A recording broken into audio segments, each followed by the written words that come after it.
Hi, my name is David. Today we're going to do a free CodeCamp tutorial on applied visual design. We're going to learn how to adjust the size of a header versus a paragraph tag.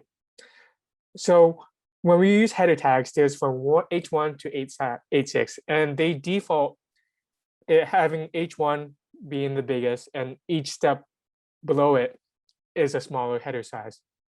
And we can adjust these size specifically by using the property font size and giving it a measurement and a unit of pixels, but it could also be other ones too.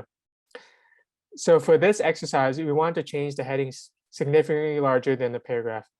Change the font size of H4 tag to 27 pixels. So H4 tag here, and we can see in the HTML, it's alphabet is this. So we want to change the font size. So we set add the font size, and we want to set it to 27 pixels. And we can see here, it changes it. And that's it. Thank you.